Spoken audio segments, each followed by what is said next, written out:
Desde o momento em que o Gohan mostrou uma explosão de fúria contra o Raditz, passando lá para os seus surtos de poder em Namekusei contra o Freeza, a obra sempre deixou muito claro uma coisa: o seu potencial era absurdo. Um poder adormecido capaz de superar até mesmo os guerreiros de elite, como o Goku e o Vegeta. E o que foi comprovado mais à frente quando vemos o Gohan aniquilar completamente o céu, chegando ao nível de Super Saiyajin 2. Esse potencial é uma constante, e ele também existia no Mirai Gohan, lá no futuro de Trunks. E no vídeo de hoje a gente vai entrar numa polêmica que gera discussão até hoje com os fãs. Se o potencial dele era o mesmo, faz sentido o Mirai Gohan ser tão absurdamente mais fraco a ponto de perder para os androides sem nem mesmo usarem mais de 50% do seu poder? Fica até o final do vídeo que eu te conto.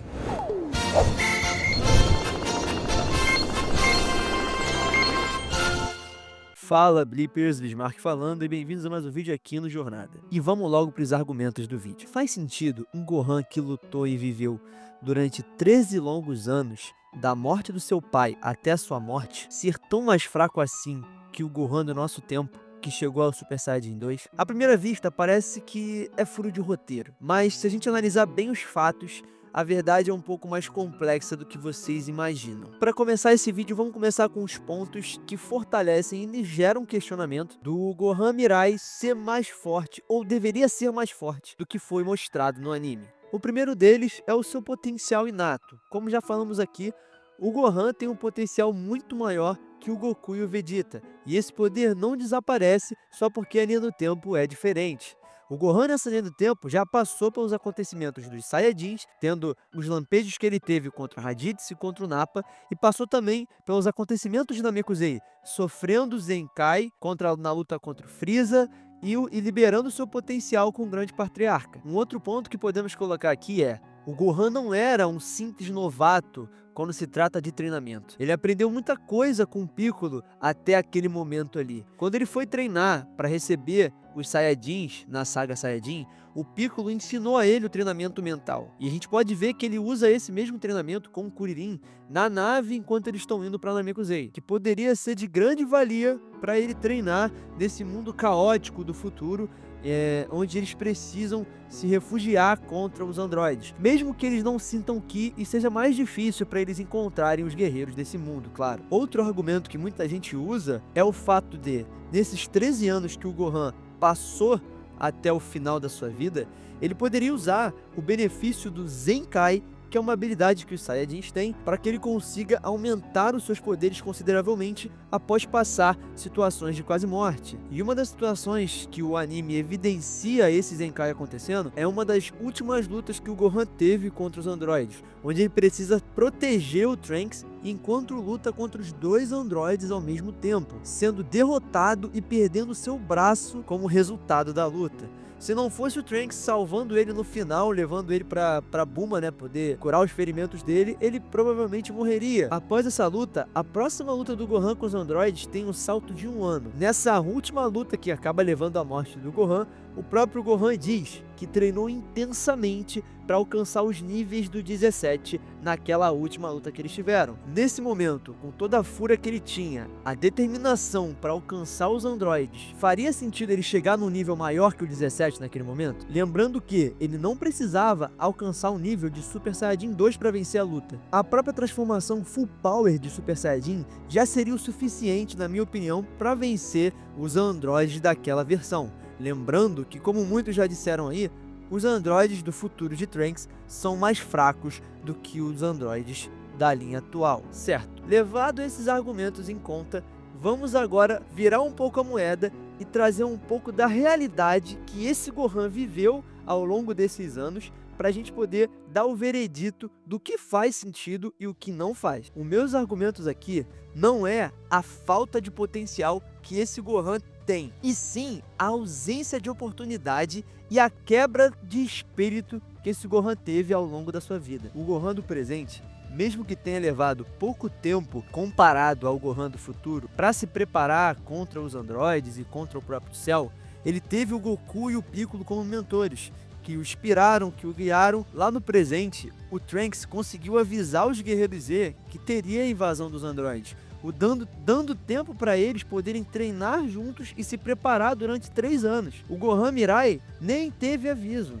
O Goku morreu e ele nunca teve a oportunidade de treinar com seu pai. E ele estava sozinho naquele mundo. Os seus únicos parceiros de treino ao longo da vida dele até aquele momento foi o Piccolo, quando ele era criança na saga dos Saiyajins, e o Kuririn lá em Namekusei. Sim, ele sabia treinar, ele sabia lutar, mas ele não sabia treinar para quebrar os seus próprios limites. Porque uma coisa que a gente consegue ver em toda a obra de Dragon Ball é que todo guerreiro só consegue, em algum momento, superar os seus limites, alcançar novos poderes, é quando ele muda o seu treinamento. Sai um pouco do que ele já está acostumado a treinar. A gente pode pegar um paralelo, por exemplo, do Vegeta da saga Buu e do Goku da saga Buu. Pelo Goku ter passado um treinamento lá no outro mundo, com uma condição, um ambiente totalmente diferente, onde ele não tinha perda de Ki, e passou por treinos que fugiam do que ele já estava acostumado, ele teve um boost de poder absurdamente maior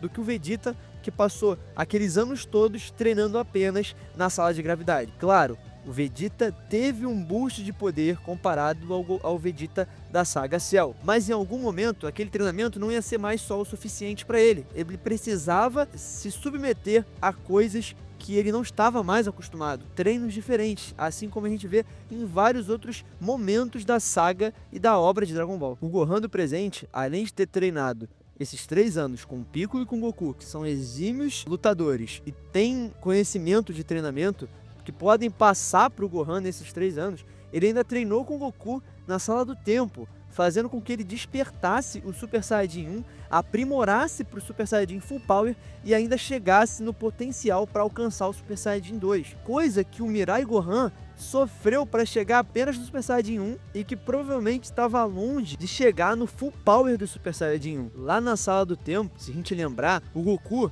ele treinando o Gohan, ele faz com que o Gohan consiga atingir os níveis de quase Super Saiyajin 2 lá na Sala do Tempo mesmo. Uma coisa que choca o próprio Goku e faz com que ele perceba que os palpites dele de que existe um nível além do Super Saiyajin 1 naquele momento estavam certos. Que é o que ele acaba passando para o Gohan isso, mostrando que o Gohan da saga Mirai nunca imaginou que existisse uma superação de limites além do Super Saiyajin. E falando de treinamento, o Gohan do presente ele tinha um regime de treinamento muito mais estruturado. Já o Mirai Gohan, ele vivia num mundo pós-apocalíptico.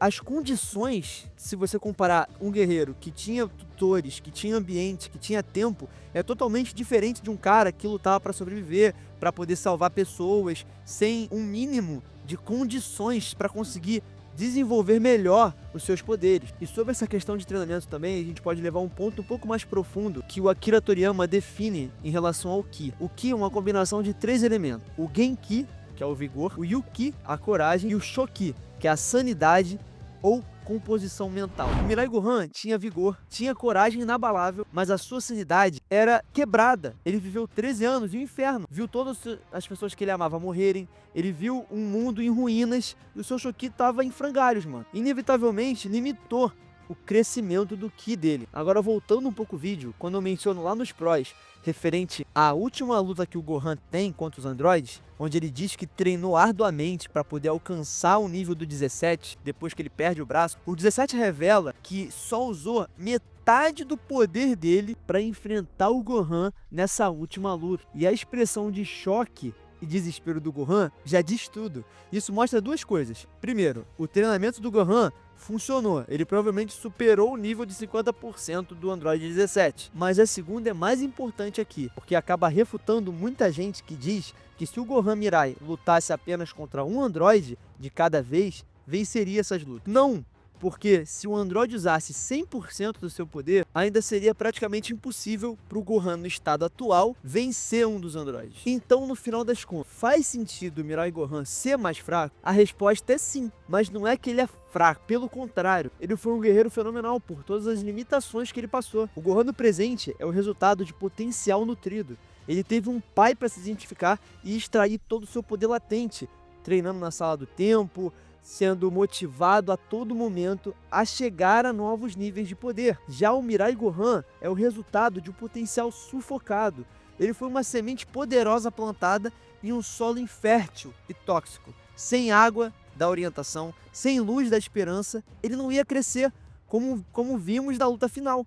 Havia um teto de poder que ele nunca conseguiria quebrar, porque ele não conhecia. No final, eu acho que essa história do Mirai Gohan, essa discussão, não é sobre o quão forte ele devia ser, é sobre o quão forte ele foi, dadas circunstâncias impossíveis que levaram ele ao fracasso. Ele foi um herói, ele não alcançou o Super Saiyajin 2, mas plantou uma semente de esperança naquele mundo que foi passada pro Trunks, que finalmente trouxe a paz no mundo dele. Sua força não estava no nível de poder, mas sim no seu sacrifício. E isso nenhum medidor de Ki consegue calcular. Então galera, esse foi o vídeo de hoje. Eu quero saber a opinião de vocês sobre o Mirai Gohan. Vocês concordam com o que eu disse aqui? Se vocês discordam, se não discordam, coloca aqui nos comentários a sua opinião e a gente se fala na próxima jornada.